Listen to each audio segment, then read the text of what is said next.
ভাবছো তো মুখে এটা আমি কি লাগিয়েছি? হ্যাঁ, তোমাদের সঙ্গে আমি শেয়ার করছি একটা ওয়াটার রেজিস্ট্যান্ট মেকআপ। তার আগে আমি এটাকে টেস্ট করে একটু দেখিয়ে দিচ্ছি। রেজাল্টটা দেখার আগে চলো দেখে নাও স্টেপ বাই স্টেপ টিউটোরিয়ালটা। সবার প্রথমে ফেসটাকে খুব ভালোভাবে ক্লিন করে রিকোডের গ্রিপ স্প্রেটা অ্যাপ্লাই করে নিয়েছি। এরপরে যে কোনো একটা ওয়াটার বেস ময়শ্চারাইজার দিয়ে ফেসটাকে খুব ভালোভাবে হাইড্রেট করে ফেসটাকে স্মুথ ক্যানভাস দেওয়ার জন্য অ্যাপ্লাই করে নিয়েছি একটা কালার বারের প্রাইমার। এরপরে আমার ফেসের ডিসকালারেশনটাকে হাইড করেছি ডার্মা কালার দিয়ে।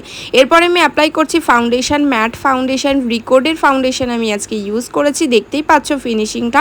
এরপরে যে কোনো একটা হাইলাইটার মানে লাইট কালারের একটা কনসিলার দিয়ে তোমার ফেসটাকে হাইলাইট করে নিতে হবে। এরপরে আমার ফেসে প্রচণ্ড ঘাম হচ্ছিল আপার লিপ এরিয়াতে, তাই আবারও আমি রিকোডের গ্রিপ স্প্রে দিয়ে ফেসটাকে খুব ভালোভাবে ড্রাই করে নিয়েছি। আর এই প্রসেসটা আমি প্রায় 2-3 বার করেছি। এরপরে আমি আমার অ্যাপ্লাই করে নিয়েছি একটা পাউডার।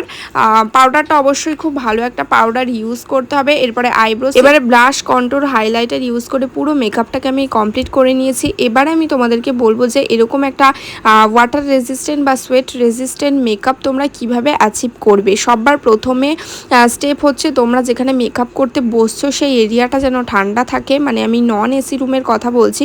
স্ট্যান্ড ফ্যান অথবা যে কোনো সিলিং ফ্যান থাকলেও হবে। আমি কিন্তু খুব গরম এরিয়াতেও শ্যুট করেছি, তারপরেও আমার বেস মেকআপটা কেন হলো এরকম সেটার জন্য বলছি আমি সেকেন্ড পয়েন্ট, যেটা হচ্ছে তোমাদের স্কিন প্রিপারেশনটা কিন্তু ঠিক রাখতে হবে।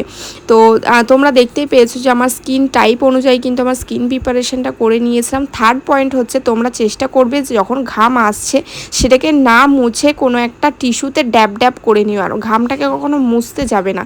তো এরপরে ফোর্থ পয়েন্ট হচ্ছে যে তোমরা চেষ্টা করবে যে ঘামটা আসার আগেই তোমাদের বেসটাকে যে কোনো একটা পাউডার দিয়ে লক করে নেওয়ার জন্য, অবশ্যই করে হ্যাঁ পাউডারটা একটা ভালো মানের পাউডার হতে হবে। আর একটা অনেস্ট রিভিউ তোমাদেরকে দেখালাম আমি যে আমার কিন্তু লিপস্টিকটা নষ্ট হয়ে গেছিলো, কারণ আমি একটা ক্রিমি লিপস্টিক ইউজ করেছিলাম তার জন্য। এরপরে কিছু মানুষ এসে বলবে যে মানে এটা পুরোই মিথ্যা। আমি কীরকম গরম এরিয়াতে শ্যুটটা করেছি তা তো দেখিয়ে দিলাম। ভালো লাগলে লাইক শেয়ার